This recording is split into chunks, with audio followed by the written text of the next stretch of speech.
August 25ஆம் தேதி மதுரையில் நடைபெறவுள்ள தமிழக வெற்றிக் கழகத்தின் 2வது மாநில மாநாட்டிற்கான ஏற்பாடுகள் தீவிரமாக நடைபெற்று வருகின்றன. மதுரை தூத்துக்குடி தேசிய நெடுஞ்சாலையில் உள்ள பாரபத்தி பகுதியில் சுமார் 500 ஏக்கர் பரப்பளவில் மாநாடு நடைபெறவுள்ளது. இதற்கான பூமி பூஜை கடந்த 16ஆம் தேதி நடைபெற்ற நிலையில் தற்போது பிரம்மாண்டமாக மேடை அமைக்கும் பணிகள் விறுவிறுப்பாக நடைபெற்று வருகின்றன. பாஜக கூட்டணியிலிருந்து ஜெயலலிதா வெளியேறியது வரலாற்றில் மிகச்சரியான முடிவு என நாம் தமிழர் கட்சியின் தலைமை ஒருங்கிணைப்பாளர் சீமான் கூறியுள்ளார். தற்போது அதிமுகவுடன் பாஜக கூட்டணி வைத்திருப்பது வரலாற்று பெரும்பிழை எனவும் விமர்சித்துள்ளார். வரலாற்றில் மிகச் சரியான முடிவு அம்மையார் ஜெயலலிதா எடுத்தது. அதுக்கப்புறம் அதே கட்சியை தாங்கி பிடிச்ச கூட்டணி வச்சு 5 ஆண்டுகள் பாரதிய ஜனதா ஆட்சியை நிலைபெற வைத்தது மதிப்பிற்குரிய ஐயா கருணாநிதி அவர்கள் செய்த வரலாற்று பெரும் பிள்ளை. அவங்க நான் இருக்கிற வரை பிஜேபியோட கூட்டணி வைக்க மாட்டேன்னாங்க அம்மையார் ஜெயலலிதா. அதை உறுதியா நிலைநாட்டினாங்க. அதுக்கு பிறகு என்ன நடந்ததுன்னு உங்களுக்கு தெரியும். இப்ப இவங்க எடுத்திருக்கிற முடிவும் அதே முடிவு தான், வரலாற்றில் பெரும் பிழை. நீங்க ஒரு கேள்வி கேட்கிறேன், இந்தியாவை யார் ஆள்றது அப்படிங்கிற போது பிஜேபியோட கூட்டணி வைக்காம தமிழ்நாட்டை யார ஆள்றது அப்படிங்கிற போது பிஜேபியோட கூட்டணி வைக்கிறதுனால என்ன வந்துடும்? குமரி மாவட்டத்தில் போலீஸ் தாக்கியதில் மூதாட்டி இறந்ததாக குற்றம் சாட்டியுள்ள உறவினர்கள் உடலை வாங்க மறுக்கும் நிலையில் மூதாட்டியின் மருமகளிடம் பங்கு தந்தை செல்போனில் சமரசம் பேசும் ஆடியோ வெளியாகியுள்ளது. மத்திக்கோடு பகுதியைச் சேர்ந்த சாதிக் ஜெட்லி என்ற இளைஞரை சைபர் கிரைம் வழக்கில் போலீசார் கைது செய்ய முயன்றனர். அப்போது அவரது பாட்டி சூசை மரியாள் போலீசாரை தடுத்தபோது மூதாட்டியை தள்ளிவிட்டதாக கூறப்படுகிறது. இதனால் அவர் உயிரிழந்ததாக குற்றம் சாட்டி உறவினர்கள் உடலை வாங்க மறுத்தனர். இந்த நிலையில் உடலை வாங்கும்படி மாத்திரைவிளை வட்டார பங்கு தந்தை மூதாட்டியின் மருமகளிடம் செல்போனில் பேசியுள்ளார். இப்போ நீங்க அவங்களுக்கு இப்போ நீங்க சொல்லக்கூடியது பொய்ன்னு எல்லாருமே சொல்லாங்க. இப்ப பொய்யோ உண்மையோ நாங்க போஸ்ட்மார்ட்டத்துக்கு கூட வரலாம், கூட நின்று தப்பு இருந்ததுன்னா கண்டிப்பா தண்டனை வாங்கி கொடுக்கலாம் யார் தப்பு செஞ்சாங்கன்னு. ஆனா நான் என்ன நினைக்கிறேன்னா, இப்ப உங்க சார்பா பேசுவோம். ஒருவேளை இப்ப நீங்க ஒத்துழைக்கலன்னா நாளைக்கு அவனு ஆக்ஷன் எடுக்கும் போது உங்க பையனுக்கு வாழ்க்கையை தீர்த்துரும். உடம்பவே மாட்டானுங்க. உங்களுக்கு தெரியுமா போலீஸ் எப்படி பழி வாங்குவான்னு? அதை நீங்க யோசிச்சு நீங்க முடிவு எடுத்துக்கிடுங்க. சென்னையில் தங்கம் மற்றும் வெள்ளி விலை இன்று குறைந்துள்ளது. இன்று காலை நிலவரப்படி 22 காரட் ஆபரண தங்கம் கிராமிற்கு 20 ரூபாய் விலை குறைந்து 9,150 ரூபாய்க்கும், ஒரு சவரன் 160 ரூபாய் விலை இறங்கி 73,200 ரூபாய்க்கும் விற்பனை செய்யப்படுகிறது. வெள்ளி கிராமிற்கு 2 ரூபாய் விலை குறைந்து 123 ரூபாய்க்கு விற்கப்படுகிறது.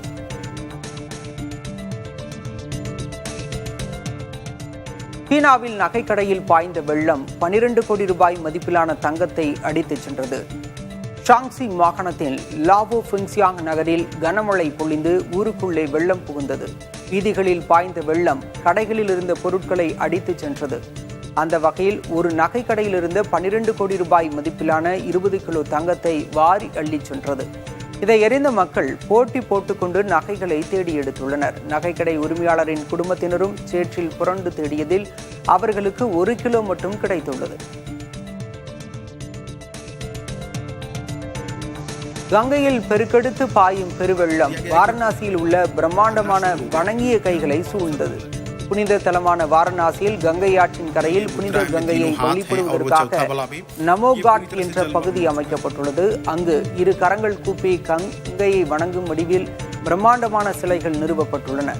தற்போது உத்தரப்பிரதேசத்தில் பொழியும் தொடர் கனமழையால் கங்கையில் பெருக்கெடுத்து கரைபுரளும் பெருவெள்ளம் அந்த பிரம்மாண்டமான வணங்கும் கைகளை சூழ்ந்துள்ளது.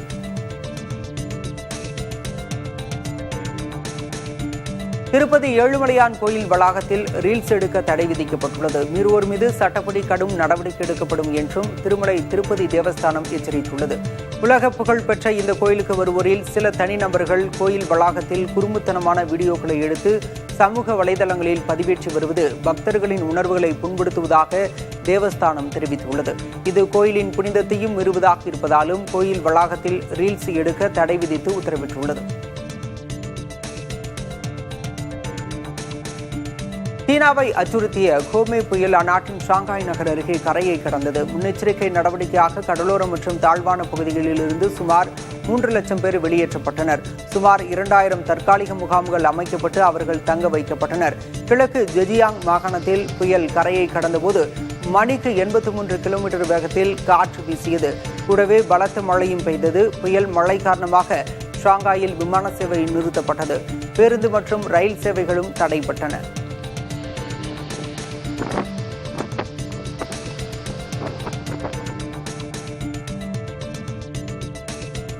ரஷ்யாவுடன் இணைந்து சீன கடற்படை வீரர்கள் பயிற்சியில் ஈடுபட்டுள்ளனர். ஆகஸ்ட் 5ஆம் தேதி வரை இந்த கூட்டு பயிற்சி நடைபெறவுள்ளது. ஏவுகணைகளுடன் கூடிய நீர்மூழ்கி கப்பல்களின் செயல்பாடுகள், போர் முறைகள் குறித்து இரு நாட்டு வீரர்களும் தங்களுக்குள் பரஸ்பரம் பரிமாறிக்கொள்வோர்.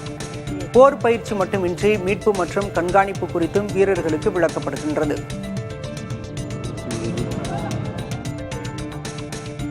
காசாவில் மனித வாழ்வுக்கான சூழல் நாளுக்கு நாள் மோசமடைந்து வருவதை அடுத்து அமெரிக்க அதிபர் டொனால்டு டிரம்பின் சிறப்பு தூதர் ஸ்டீவ் விட்கோப் இஸ்ரேல் சென்றுள்ளார்.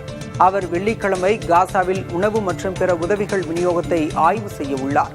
கடந்த 24 மணி நேரத்தில் மட்டும் உணவுக்காக காத்திருந்த 91 பாலஸ்தீனியர்கள் கொல்லப்பட்டு 600க்கும் மேற்பட்டோர் காயமடைந்தனர் என காசா சுகாதார அமைச்சகம் தெரிவித்துள்ளது. காசாவில் இஸ்ரேலின் தாக்குதல் தொடங்கியதிலிருந்து இதுவரை 60,000க்கும் மேற்பட்ட பாலஸ்தீனியர்கள் உயிரிழந்தனர்.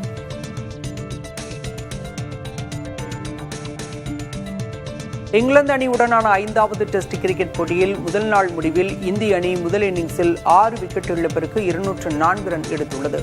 லண்டன் ஓவல் மைதானத்தில் நடைபெறும் இந்த போட்டியில் டாஸ் வென்ற இங்கிலாந்து அணி முதலில் ஃபீல்டிங் செய்ய தீர்மானித்தது. இதனையடுத்து பேட்டிங் செய்த இந்திய அணியின் தொடக்க ஆட்டக்காரர்களான யசஸ்வி ஜெய்ஸ்வால் 2 ரன்களிலும் KL ராகுல் 14 ரன்களிலும் விக்கெட்டை பறிகொடுத்தனர். சாய் சுதர்சன் 38 ரன்னும் கேப்டன் சுமன் கில் 21 ரன்னும் எடுத்தனர். அணியில் விளையாட வாய்ப்பு கிடைத்த கருணாயர் நிதானமாக விளையாடி அரை சதம் அடித்தார். முதல் நாள் முடிவில் கருணாயர் 52 ரன்களுடனும் வாஷிங்டன் சுந்தர் 19 ரன்களுடனும் களத்தில் உள்ளனர். கஸ் அட்கின்சன், ஜோஸ் டங் ஆகியோர் தலா 2 விக்கெட்டுகளை வீழ்த்தினர். 5 போட்டிகள் கொண்ட தொடரில் இங்கிலாந்து அணி 2-1 என்ற கணக்கில் முன்னிலையில் உள்ளது. தொடரை சமன் செய்ய இந்த போட்டியில் வெல்ல வேண்டிய கட்டாயத்தில் இந்திய அணி உள்ளது.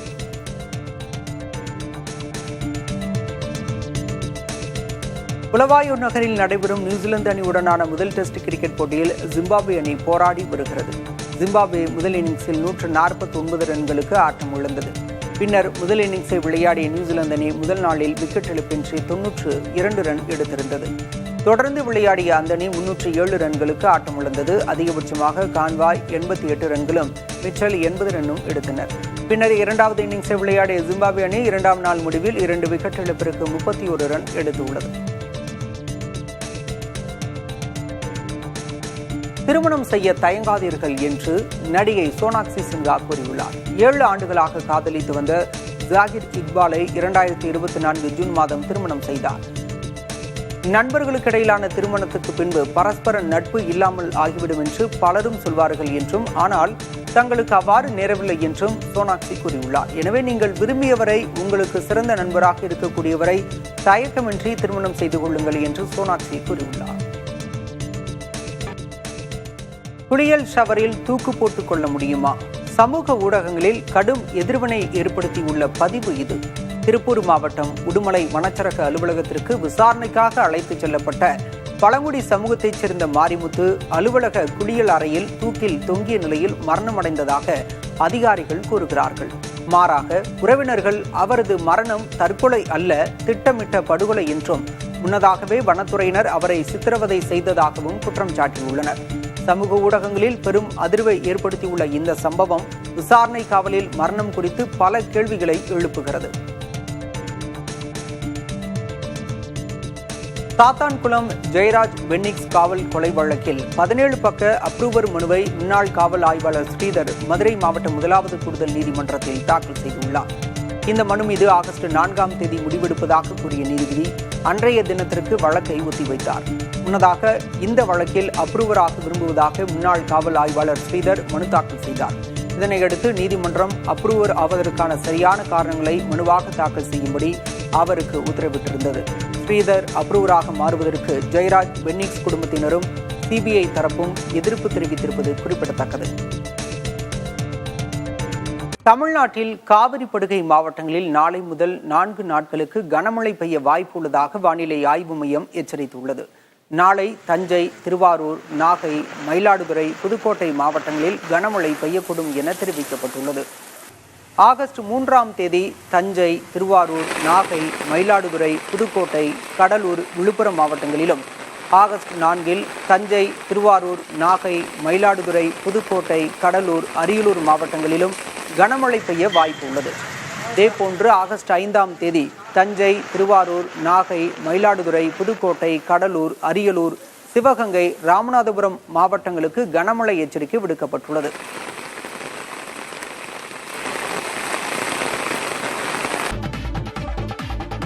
டெல்லியில் நடத்தப்பட்ட ஆய்வில் இந்திய நகர்ப்புற மக்களில் 70% பேருக்கும் கிராமப்புற மக்களில் 20% பேருக்கும் விட்டமின் டி குறைபாடு இருப்பது கண்டறியப்பட்டுள்ளது. சூரிய ஒளி நன்கு கிடைத்தாலும் நவீன வாழ்க்கை முறை, வீடு அல்லது அலுவலகத்திற்குள் அதிக நேரம் செலவிடுதல், உடலை மறைக்கும் ஆடைகள் மற்றும் மாசு ஆகியவை விட்டமின் டி உற்பத்திக்கு தடையாக இருப்பதாக மருத்துவர்கள் தெரிவிக்கின்றனர். ஆண்களை விட பெண்களே விட்டமின் டி குறைபாட்டால் அதிகம் பாதிக்கப்படுகின்றனர். விட்டமின் டி பெற தினமும் 10 முதல் 30 நிமிடங்கள் வரை, குறிப்பாக காலை 10 மணி முதல் பிற்பகல் 3 மணி வரையிலான வேளையில் முகம், கைகள், கால்கள் மீது சூரிய ஒளி படுவதை உறுதி செய்து கொள்ள வேண்டும் என மருத்துவ நிபுணர்கள் பரிந்துரைக்கின்றனர். டெல்லி, சென்னை உள்ளிட்ட 8 நகரங்களில் வீடுகள் விலை அதிகரித்துள்ள நிலையில் விற்பனை குறைந்துள்ளது தெரியவந்துள்ளது. கிரெடாய் அமைப்பு இதுகுறித்து புள்ளி விவரங்களை வெளியிட்டுள்ளது. சென்னை, பெங்களூர், டெல்லி என்சிஆர், மும்பை எம்எம்ஆர், புனே, கொல்கத்தா, ஹைதராபாத் ஆகிய 8 நகரங்களில் வீடுகள் விற்பனை எப்படி இருக்கின்றன என்பது தெரியவந்துள்ளது.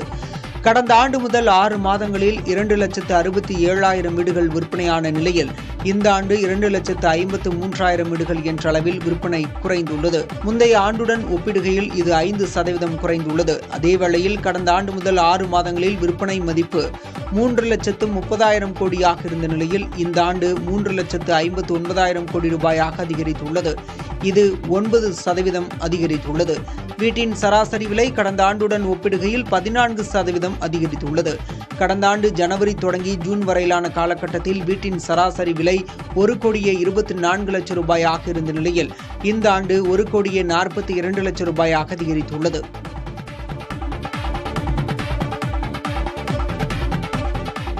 டாக்பாபு என்ற பெயரில் வளர்ப்பு நாய்க்கு குடியிருப்பு சான்று வழங்கப்பட்ட நிலையில் மேலும் ஒரு வினோத சம்பவம் வெளிவந்துள்ளது. ஜெகனாபாத் மாவட்டத்தில் சாம்சங் என்ற பெயரில் வருமானச் சான்றுக்கு விண்ணப்பிக்கப்பட்டுள்ளது. இந்த விண்ணப்பத்தில் சாம்சங்கின் தந்தை பெயர் ஐபோன் என்றும் தாய் பெயர் ஸ்மார்ட் போன் என்றும் குறிப்பிடப்பட்டுள்ளது. இதுகுறித்து அதிகாரிகள் சார்பில் சைபர் காவல்துறையில் புகார் அளிக்கப்பட்டுள்ளது. முன்னதாக சோனாலிகா டிராக்டர் பெயரில் போஜ்புரி நடிகை மோனலிசா புகைப்படத்துடன் குடியிருப்பு சான்று விண்ணப்பிக்கப்பட்டது. இதில் சோனாலிகா டிராக்டரின் தந்தை பெயர் சுராஜ் டிராக்டர் என்றும் தாய் பெயர் கார்தேவி என்றும் குறிப்பிடப்பட்டிருந்தது. டாக் பாபு சான்று விவகாரம் அரசுக்கு அவப்பெயர் ஏற்படுத்துவதற்கான எதிர்க்கட்சிகளின் அரசியல் சதி என்று அதிகாரிகள் கூறியிருந்தனர். நாய்கள் கருத்தடை மையத்தை இடம் மாற்ற கோரி கோவை மாநகராட்சி வளாகத்தில் பெண் கவுன்சிலர் போராட்டத்தில் ஈடுபட்டார்.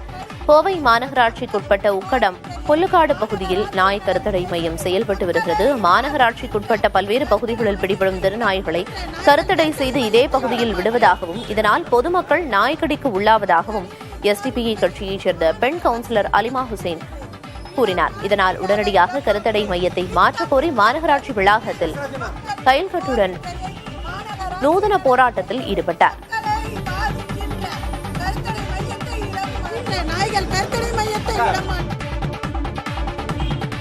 திருச்சி திருவானைக்காவலில் உள்ள பழமையான ஜம்புகேஸ்வரர் கோயிலில் ஜப்பானைச் சேர்ந்த பக்தர்கள் உலக நன்மை வேண்டி சிறப்பு யாகம் நடத்தி வழிபட்டனர். ஜப்பான் தலைநகர் டோக்கியோவில் உள்ள சிவ ஆதீன மடம் ஆசான் பாலகும்ப முனி தலைமையிலான பக்தர்கள் 20 பேர் ஜூன் 15ஆம் தேதி முதல் தமிழ்நாட்டில் உள்ள திருக்கோயில்களில் தரிசனம் செய்து வருகின்றனர். இதன் ஒரு பகுதியாக சிவபெருமானின் பஞ்சபூத தலங்களில் தண்ணீர் தலமான திருவானைக்காவல் வந்த ஜப்பான் பக்தர்கள் ஜம்புகேஸ்வரரையும் அகிலாண்டேஸ்வரியையும் வழிபட்டனர். மேலும் உலக மக்கள் நன்மைக்காக சிறப்பு யாகம் நடத்தினர்.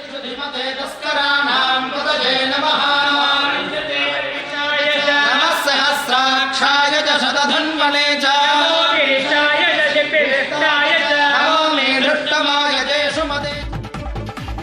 வேலூர் மாவட்டம் அணைக்கட்டு அருகே தனியார் நிலத்தில் கண்டறியப்பட்ட முருகன் சிலையை வருவாய்த்துறை அதிகாரிகள் எடுத்துச் சென்றனர். கரடிக்குடி அருகே கடந்த 7ஆம் தேதியன்று நடராஜன் என்பவருக்கு சொந்தமான இடத்தில் மண்ணில் புதைந்த நிலையில் 2 அடி உயர முருகன் சிலை கண்டறியப்பட்டது. மக்கள் அங்கு வழிபடத் தொடங்கினர். இதுகுறித்து ஆட்சியரிடம் மனு அளித்த நில உரிமையாளர் நடராஜன், இத்தனை ஆண்டுகளில் இதுபோன்ற சிலை தனது நிலத்தில் இருந்ததாக தெரியவில்லை என்றும் அதை அரசு எடுத்துச் செல்லுமாறும் கூறினார். அதன்படி அணைக்கட்டு வட்டாட்சியர் வேண்டாம் மற்றும் தொல்லியல் துறையினர் ஆய்வு நடத்தியதில் அந்த சிலை புதியதாக செய்யப்பட்டது என்பது தெரியவந்தது. இதையடுத்து அந்த சிலையை அகற்ற மாவட்ட ஆட்சியர் சுப்புலட்சுமி உத்தரவிட்டார். அதன் பேரில் இன்று அதிகாலையில் வேலூர் ஏடிஎஸ்பி பாஸ்கரன் தலைமையில் காவல்துறையினர் குவிக்கப்பட்டு வட்டாட்சியர் வேண்டாம் நிலையில் அந்த முருகன் சிலை அகற்றப்பட்டது. அதனை வருவாய்த்துறையினர் கொண்டு சென்றுள்ளனர்.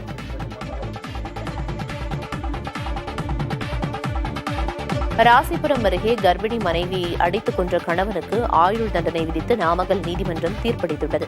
கடந்த 2023ஆம் ஆண்டும் முள்ளுக்குறிச்சி பகுதியைச் சேர்ந்த ஹரிஹரன் குடும்ப தகராறில் தனது மனைவி லட்சுமியை சுவற்றில் அடித்து கொலை செய்ததாக கூறப்படுகிறது. இந்த கொலை வழக்கு நாமக்கல் கூடுதல் அமர்வு நீதிமன்றத்தில் நடைபெற்று வந்த நிலையில் ஹரிஹரனுக்கு ஆயுள் தண்டனை விதிக்கப்பட்டது. இதனையடுத்து பலத்த போலீஸ் பாதுகாப்போடு அவர் சேலம் மத்திய சிறையில் அடைக்கப்பட்டார்.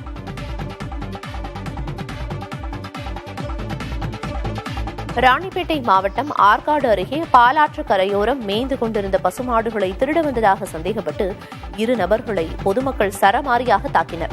காயமடைந்த ஃபயாஸ் மற்றும் நரேந்திரன் ஆகிய இருவரையும் காவல்துறையினர் மீட்டு மருத்துவமனையில் அனுமதித்தனர். இந்த சம்பவம் குறித்து வழக்கு பதிவு செய்யப்பட்டு விசாரணை நடைபெற்று வருகிறது.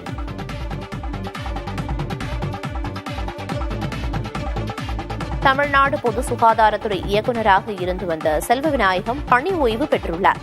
தமிழக சுகாதாரத்துறையில் பல்வேறு பொறுப்புகளில் 32 ஆண்டுகளுக்கும் மேலாக அவர் பணியாற்றியுள்ளார். 5 ஆண்டுகளுக்கும் மேலாக பொது சுகாதாரத்துறை இயக்குநராகவும் இருந்து வந்தார்.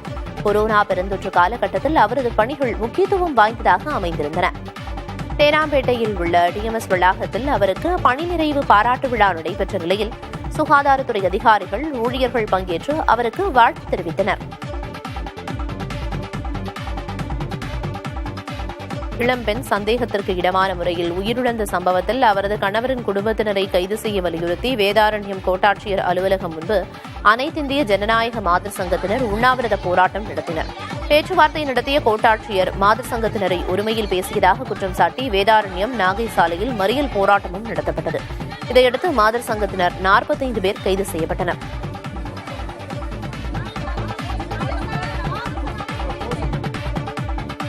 ஸ்ரீ தேனாண்டாள் பிலிம்ஸ் உரிமையாளருக்கு பிடிவாரண்ட் பிறப்பித்து சென்னை எழும்பூர் நீதிமன்றம் உத்தரவிட்டுள்ளது. 26 கோடி ரூபாய் காசோலை மோசடி வழக்கில் ஸ்ரீ தேனாண்டாள் பிலிம்ஸ் உரிமையாளர் என் ராமசாமிக்கு எதிராக ஜாமீனில் வெளிவர முடியாத கைது பிடிவாரண்ட் பிறப்பிக்கப்பட்டுள்ளது. விசாரணைக்கு தொடர்ந்து ஆஜராகாததை அடுத்து என் ராமசாமியை அக்டோபர் 3ஆம் தேதிக்குள் கைது செய்து எழும்பூர் பெருநகர மாஜிஸ்திரேட் நீதிமன்றத்தில் ஆஜர்படுத்த காவல்துறைக்கு உத்தரவிடப்பட்டுள்ளது.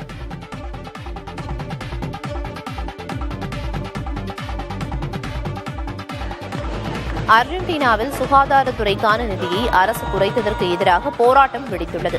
அதிபர் ஜேவியர் மைலேவின் கொள்கைகளை விமர்சித்து மருத்துவ பணியாளர்கள் ஓபலிஸ்க் நினைவு சின்னத்தை நோக்கி பேரணியாக சென்றனர். நிதி குறைப்பு, ஆட்குறைப்பு போன்றவை நாட்டின் மருத்துவம் மற்றும் சுகாதாரத்தை கேள்விக்குறியாக்கும் என மக்கள் குற்றம் சாட்டுகின்றனர்.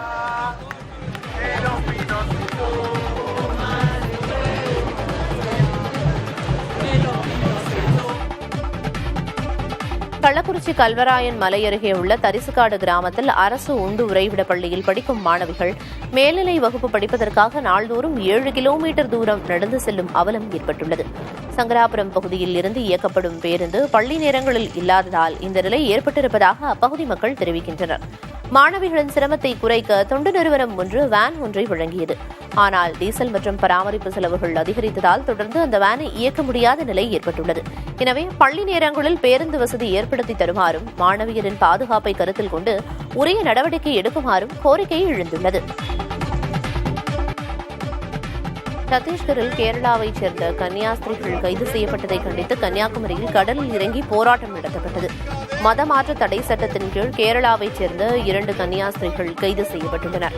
அதற்கு எதிராகவும் அவர்கள் மீதான வழக்கை ரத்து செய்ய வலியுறுத்தியும் குளச்சல் பகுதியைச் சேர்ந்த மீனவர்கள் கண்டன போராட்டத்தில் ஈடுபட்டனர்.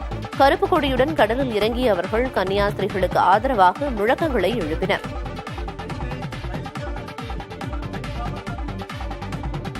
மீண்டும் மனுஸ்மிருதி காலத்திற்கு அழைத்துச் செல்ல வேண்டும் என்கிற துணியில் சீமான் பேசுவதாக அமைச்சர் மனோ தங்கராஜ் விமர்சித்துள்ளார். திருச்சியில் பால் உற்பத்தியாளர் சங்கங்களின் செயலாளர்கள் மற்றும் உறுப்பினர்களுடனான கலந்தாலோசனை கூட்டம் மற்றும் நலத்திட்ட உதவிகள் வழங்கும் நிகழ்ச்சி நடைபெற்றது. அப்போது அவர் கள்ளை பனை மரத்திலிருந்து வரும் பால் என சீமான் மிகைப்படுத்தி பேசுவதாகவும் அது ஏற்புடையது அல்ல எனவும் கூறினார். பார்த்தீங்கன்னா சாணி அள்ளுவது கேவலமா, மாடு வளர்ப்பது கேவலமா, பனைமரம் ஏறுவது கேவலமானு கேட்காது. ஒவ்வொரு தொழிலுக்கும் தொழில்நுட்பம் வந்திருக்கிறது. தொழில்நுட்பத்துடைய பயன்களையும் அவங்க பெறணும். கல்வி கற்கணும். கல்விக்கு கூட இந்த கல்வியும் தொழிற்கல்வியும் இங்கே பெற்றுக்கலாம். ஆனால் இவர்கள் இந்த பேச்சை பார்க்கும்போது மீண்டும் மனுஸ்மிருதி காலத்திற்கு எடுத்து செல்வதற்காக குலக்கல்வி போன்ற தொனியில் அவர் பேசுவது நான் உண்மையிலே வன்மையாக கண்டிக்கிறேன். தேசிய ஜனநாயக கூட்டணியில் இருந்து வெளியேறிய ஓ பன்னீர்செல்வத்தின் முடிவை வரவேற்பதாக மதிமுக முதன்மை செயலாளர் துரை வைகோ தெரிவித்துள்ளார். சென்னை விமான நிலையத்தில் செய்தியாளர்களை சந்தித்த போது அவர் இதனை கூறினார்.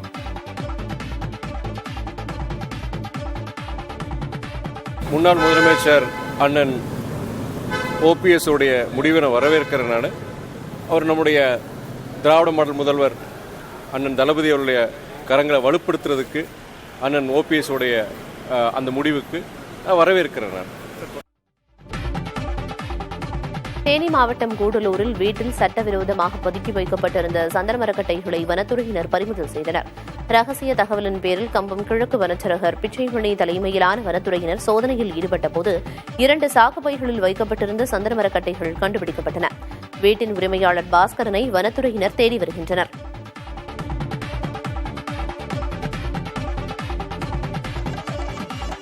திருவண்ணாமலை மாவட்டம் செய்யாறு அருகே தவசி, கடுகனூர், வெம்பாக்கம், பெருங்கடத்தூர் உள்ளிட்ட 11 இடங்களில் நேரடி நெல் கொள்முதல் மையங்கள் செயல்படும் என மாவட்ட ஆட்சியர் தர்பகராஜ் தெரிவித்தார். சோழவரம் பகுதியில் நடைபெற்ற உங்களுடன் ஸ்டாலின் மற்றும் மக்கள் தொடர்பு முகாமில் கலந்து கொண்டு பேசிய அவர் கூடுதலாக 15 இடங்களில் நேரடி நெல் கொள்முதல் மையங்களை திறக்க கோரிக்கை விடுக்கப்பட்டிருப்பதாக தெரிவித்தார். பிரதமர் நரேந்திர மோடியின் வருகையை முன்னிட்டு வாரணாசி முழுவதும் வண்ணமயமாக அலங்கரிக்கப்பட்டிருக்கிறது. பிரதமர் மோடி தனது சொந்த தொகுதியான வாரணாசியில் நாளை நடைபெறும் நிகழ்ச்சியில் பங்கேற்கிறார். 2200 கோடி ரூபாய் மதிப்பிலான பல்வேறு வளர்ச்சித் திட்டங்களுக்கு அடிக்கல் நாட்டி திறந்து வைக்க உள்ளார். அவரை வரவேற்கும் விதமாக வாரணாசி நகரம் முழுவதும் வண்ணமயமாக அலங்கரிக்கப்பட்டுள்ளது. இரவு நேரத்தில் மின்னொளி அலங்காரத்தில் வாரணாசியே ஜொலிக்கிறது.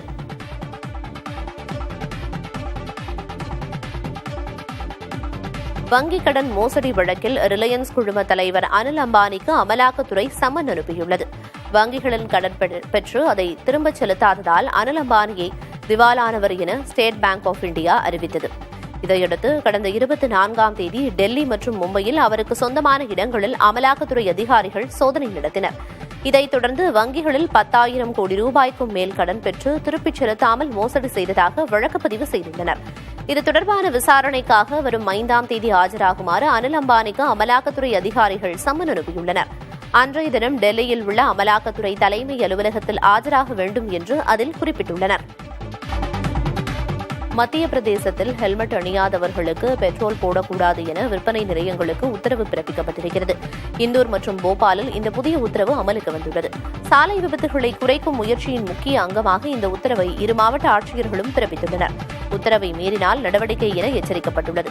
இந்நிலையில் வாடிக்கையாளர்களுடன் தேவையற்ற வாக்குவாதம் ஏற்படும் என பெட்ரோல் விற்பனை நிலையத்தினர் கவலை தெரிவித்துள்ளனர். பேரிடர் காலத்தில் மக்கள் தங்களை எப்படி பாதுகாத்துக் கொள்வது என்பது குறித்து டெல்லி மாநகர் முழுவதும் பாதுகாப்பு ஒத்திகை நடைபெற்றது. சுரக்ஷா சக்ரா என்ற பெயரில் நடத்தப்படும் இந்த பாதுகாப்பு ஒத்திகை டெல்லியின் 11 மாவட்டங்களில் உள்ள 55 இடங்களில் நடைபெற்றது. உத்தரப்பிரதேசத்தின் நொய்டா, காசியாபாத் மற்றும் ஹரியானாவில் 5 இடங்களிலும் இந்த ஒத்திகை நடைபெற்றது. நிலநடுக்கம் உள்ளிட்ட பேரிடர் காலத்தில் எப்படி தப்புவது என்பது குறித்து நேர்த்தியாக செய்து காண்பிக்கப்பட்டது.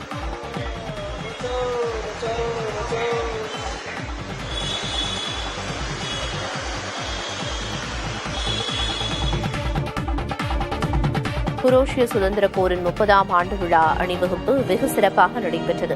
1991ஆம் ஆண்டு முதல் 1995 வரை யூகோஸ்லாவியா செர்பியாவோடு போரிட்டு குரோஷியா தனியாக பிரிந்தது. அதற்காக ஆபரேஷன் ஸ்ட்ரோம் நடவடிக்கைகள் மேற்கொள்ளப்பட்டன. அதன் நினைவாக நடந்த ராணுவ அணிவகுப்பை ஏராளமானோர் கண்டு மரியாதை செலுத்தினர்.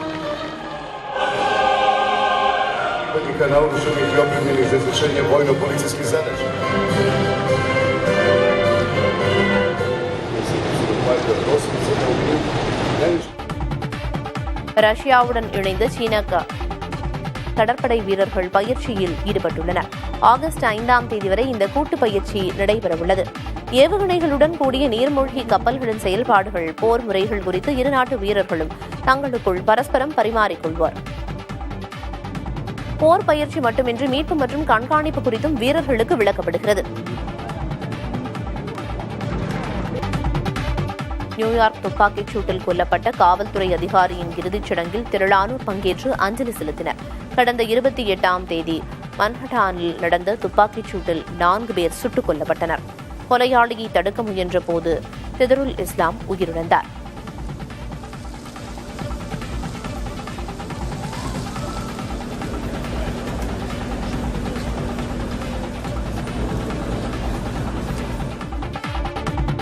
மியான்மரில் கடந்த 4 ஆண்டுகளுக்கும் மேலாக அமலில் இருந்த அவசர நிலை திரும்ப பெறப்பட்டுள்ளது.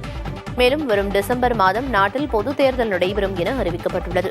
எனினும் இந்த தேர்தலை ஒரு ஏமாற்று வேலை என விமர்சித்துள்ள எதிர்க்கட்சிகள் தேர்தலை புறக்கணிக்கப் போவதாகவும் அறிவித்துள்ளன. இந்த தேர்தலுக்கு பிறகும் ராணுவ தளபதி மின் ஆங் ஹைங் தொடர்ந்து அதிகாரத்தில் நீடிப்பார் என அரசியல் பார்வையாளர்கள் கூறுகின்றனர்.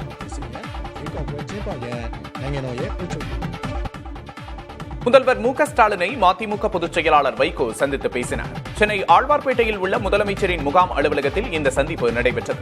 இந்த சந்திப்பின் போது நாடாளுமன்ற உறுப்பினர் துரை வைகோவும் உடனிருந்தார். பின்னர் செய்தியாளர்களை சந்தித்த வைகோ முதலமைச்சரின் உடல்நலம் குறித்து விசாரித்ததோடு அரசியல் சூழல், மதிமுகவின் கட்சி நிகழ்ச்சி உள்ளிட்டவை குறித்து பேசியதாக தெரிவித்தார். வரும் பேரவை தேர்தலில் திமுக தனி பெரும்பான்மையுடன் ஆட்சி அமைக்கும் என்றும் கூட்டணி ஆட்சி என்ற கோரிக்கைக்கே இடமில்லை என்றும் மதிமுக பொதுச் செயலாளர் வைகோ தெரிவித்துள்ளார்.